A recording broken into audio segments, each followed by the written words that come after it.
Hi, and welcome back to the Sales Growth Showcase, where we share insights from today's top sales leaders so that you can make more money and feel better connected to those you serve. I am joined today by Nick Gregory. Nick, thanks so much for being here. Why don't we start off with you telling us a little bit more about yourself and how you impact others? Sure. Thank you so much, Mark, for the invitation. Pleasure to be here with you today. Like you said, Nicholas Gregory. I'm currently VP of Global Sales Enablement at Corbett, which is a company that provides a workplace experience SaaS platform. I started my career about 14 years ago in sales, and then early on in my sales career moved to what we call now sales enablement, and have been in regional and global leadership roles in enablement for the last 12 years or so. And how I impact sales and through these enablement services is that me and my fellow enablement practitioners in this field we call enablement, we leverage the collective cross-functional knowledge of the organizations we work at or for to create, implement, and innovate on best-in-class coaching, training, methodology, and other enablement services to scale across the company for customer-facing teams to drive incremental growth, improve sales and sales performance and productivity.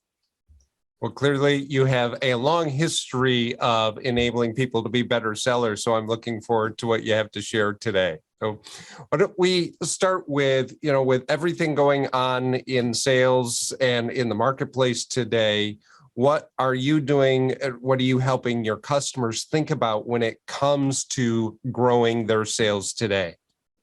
Sure. And looking through the lens for me and those of us in enablement is through the internal customer, those customer-facing teams that at the companies that we work for. So pulling on that thread of enablement services, Mark, and taking that just a little bit deeper is what we do in enablement is to strive to solve for those outcomes or results for the organizations, all aligned to the strategic imperatives of the organizations and the sales strategy, leveraging enablement services. And I look at enablement services in four main pillars. One is around sales technology. So think of the sales tools that make sales professionals more effective and more efficient in their roles to make them more successful and do more with less. Number two is sales training and coaching. So think of traditional sales skills training, methodology training, sales coaching for leaders, and the alike.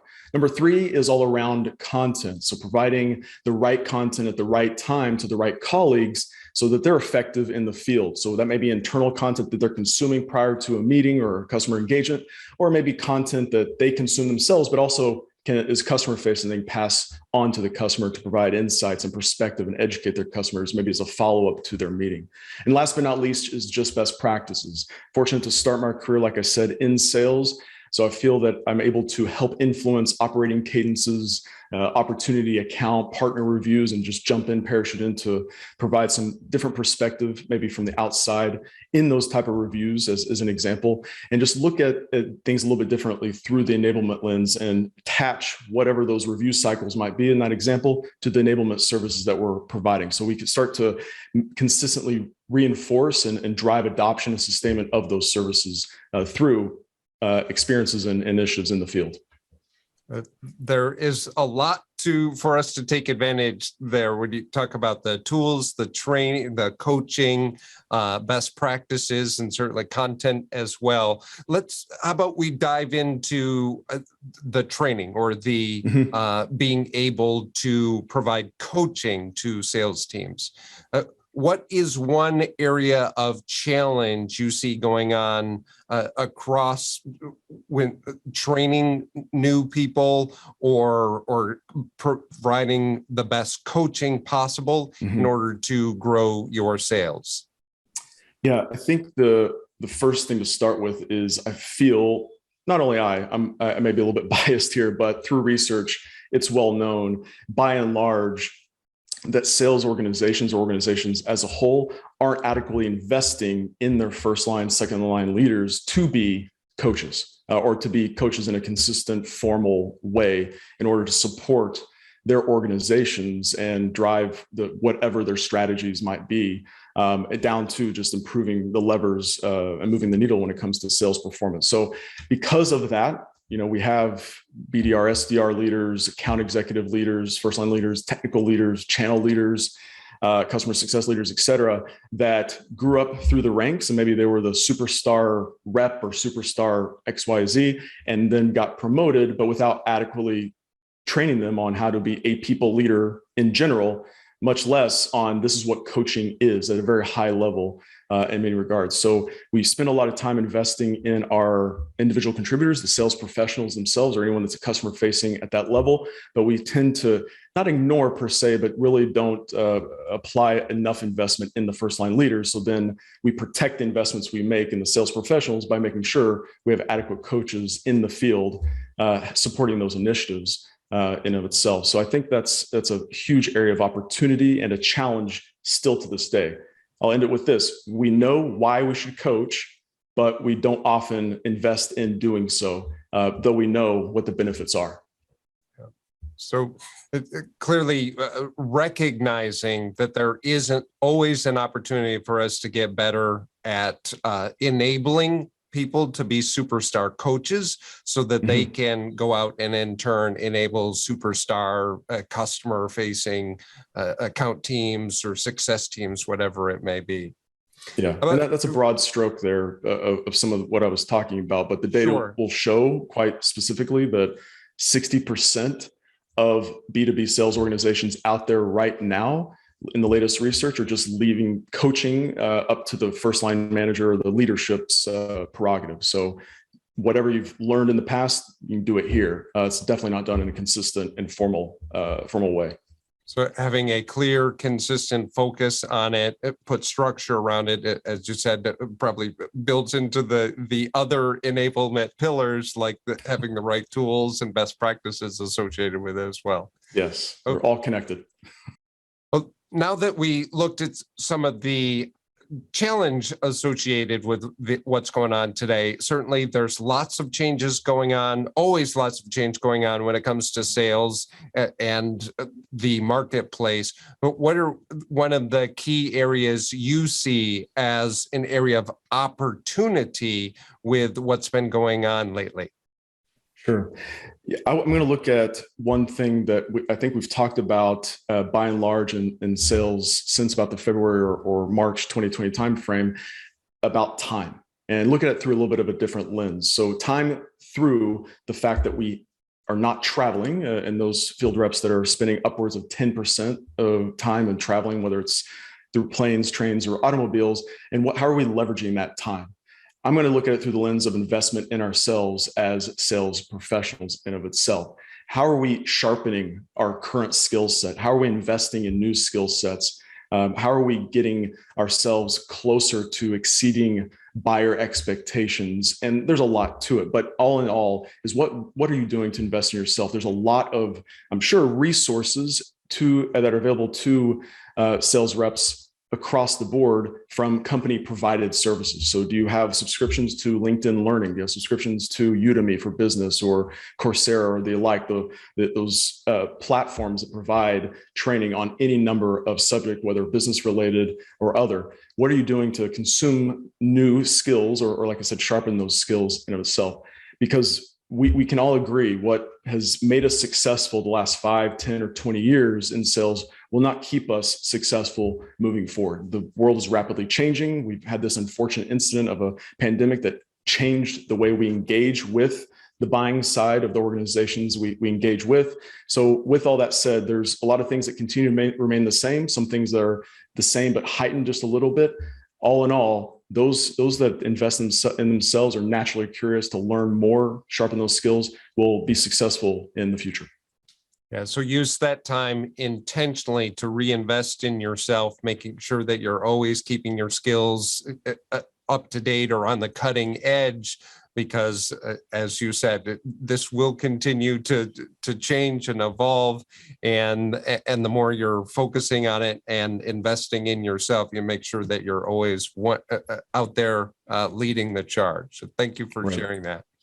Yeah. So now, let's say hypothetically, you meet somebody that tells you that they just got moved into a senior sales role or a sales leadership role, and they're of course excited. They want to do a great job, and they ask you for one nugget of advice based on your successful career. What is something that you would pass on? Sure. I would suggest them take a hard look at how their newly inherited sales team is preparing for customer engagements. Why am I saying that? Another thing on top of the coaching that by and large that I've seen over my career is that there's not a lot of focus, if you will, or intentional preparation through a lot of different mechanisms of preparing for customer engagements by sales professionals. Not saying it's a wing it type of moment, but there's a lot that goes into preparing for a customer engagement. So I would suggest that they take a look at that, and if they're not doing something in a consistent manner of how they prepare for those meetings, so such as researching who they're meeting with, simple things of looking on LinkedIn or leveraging LinkedIn Sales Navigator. Are they looking at the company's 10K, 10Qs if they're publicly traded? What are they researching on their investor side of the house on their website? Leveraging other tools, sales tools out there that have rich information on these organizations, such as buying patterns and pain points and projects that are in flow right now or about to start up. There's a wealth of knowledge out there, but it's how we leverage that knowledge and use that knowledge that is kind of missing the mark, in my opinion. And I've seen this time and time again, is that we invest a lot of time in setting up a call. The buying organization is also investing 30, 45, or 60 minutes as well. What is your sales team doing to ensure that that particular engagement and every engagement that they have is valuable through the lens of the buying side? Everything should be hyper-focused on the buying side, and all that preparation should look through the lens of the buying side as well. And there's a lot that goes into that. Of course, it's another conversation for another day. But that being said, adequately preparing, making sure that your team is preparing. The last thing you want is to show up and having uneventful meeting, not valuable meeting, doesn't lead to a next step, if you will, because that buying organization did not see value through their terms and their language during that 30 or 60-minute call.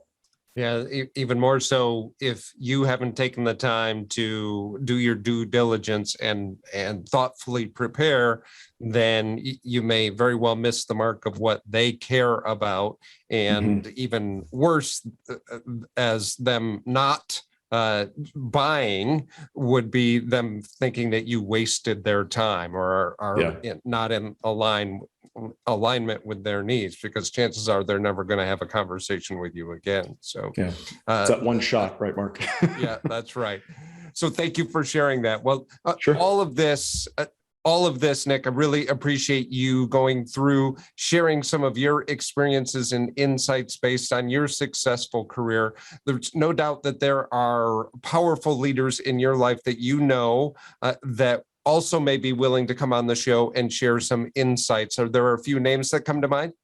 Sure. I'm a true believer, Mark, that I'm a product of a lot of great people that have been around me, both in my family and then professional life as well. So I'm going to highlight a couple here. One is someone that's been influential in my career is Chris Cowan, who is a consultant with Korn Ferry, been very, like I said, influential in my career. We drove a lot of great partnerships over the years. Think incredibly highly of him and his experience as not only in the consultancy world, but also his 20 plus years in sales and executive leadership. Number two, I would say is another one is Amario Martinez Jr. So he has developed this company as a founder of a company called Vingresso, and they're hyper-focused on helping organizations digitally prospect and digitally sell better. And that is a piece of the market. While there's a big piece that is focusing on after you get that hello, his focus is getting that hello in this digital world that we live in. So a great individual that I recommend reaching out to. And then someone that I've worked with over the years as well is Joseph Mara. He's a fantastic, not only a fantastic person, more importantly, he's a fantastic sales leader. He's always been a big supporter of initiatives when he and I used to work together. And supporting enablement overall and enablement programs and services that I provide or my team globally has provided that I reported up to. A fantastic leader, one that drives followership. he has a great following, not only online, but also with the people on his team over the years. Well, thank you so much. I look forward to reaching out to Chris, Mario, and Joseph and inviting them on the show. And no doubt they've provided so much impact in your life. They would provide plenty of impact to listeners of this show as well. So, speaking of which, Nick, you have provided us with tremendous impact and insights. Really appreciate you taking the time to join us today and sharing your experiences with us, and happy to have you here. Thanks for doing this. It's been a pleasure, Mark. Thank you so much. And thank you, folks, for taking time to join. Please make sure that you subscribe to the show so that you'll be notified of upcoming episodes.